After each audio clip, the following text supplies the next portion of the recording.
why I will never ever buy a physical book ever again. And you know, the reasoning for this is quite simple. As much as I want to be a person who would go to a bookstore, buy a million books and read them all in one sitting, I wish that could be me, but it's unfortunately not me. I tried doing that various times. I do have a little stack of books here, you know, 1, 2, 3, and 4. And I would be the type of person to go to the library and rent like 5 books at a time, and I would convince myself I could read them, but I just couldn't, and I would end up returning them, reading maybe like 50 pages max if I really liked the book. And you know, it had nothing to do with the actual book. For example, I read this book, Will Grayson. This took me freaking forever to get through because I don't like the font on this book. I don't like the font on this book either. It's small. I haven't actually read this book, but I read the Kindle version, which is exactly what this video is about. And my whole reasoning for making this video is because I went to the library here the other day and I picked up 2 books.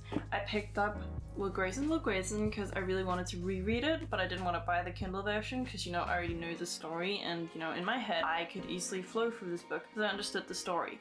But the issue back then, this took me a really long time to get through because of the font, and I really liked this book a lot, but I think the fact that the font is not for me made it super difficult for me to read. And then I picked up another book. This one is a more recent book. I think it's actually from this year, and I read like 2 pages of this book and then I went and bought the Kindle version. This has nothing to do with the library's fault, but since I am a person that really likes to highlight notes, especially when there are more self-development books, I can't do that in this book because, you know, it's a library book and I don't want to destroy them. So I ended up buying the Kindle version, and one of the biggest reasons that I bought a Kindle was actually for the font size thing, because, you know, in my head I was like, if I can change the font to however I want, that means the text is going to be the exact same, and it's just so much easier for my brain to comprehend. Like, I cannot read a book if I don't like the font size. I'm also a huge fan of the translator and the dictionary on the Kindle app, since I am not a native English speaker, and when you're not a native English speaker you don't know every single English word, so it's just really amazing on the Kindle to just be able to press a button and you'll know exactly what that word means, or you can even translate the word if you want to. I especially use that for more difficult books to read, like I am currently trying to read Frankenstein for some reason, and you know, it's a much more like deeper English literature than reading like a romance book. Like, the words are just way more complex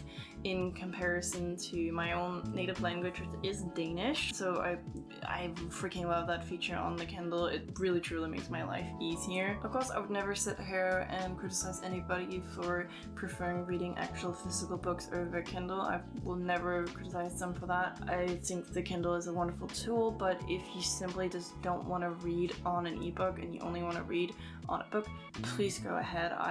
It's your life at the end of the day. I just think having a Kindle, even if you read mostly books, I would still highly recommend having a Kindle just for, you know, the practicality of it. Like, if you're gonna go on a trip, you don't have to bring 5 books if you're that much book lover. You can simply just bring the Kindle and download them on there if you have Kindle Unlimited, or you can just buy the Kindle books. And at the end of the day, do whatever works best for you. Do whatever makes you the happiest. I definitely understand why people prefer books over ebooks. There's definitely just a nice feeling about a book, you know, like drifting through all the pages.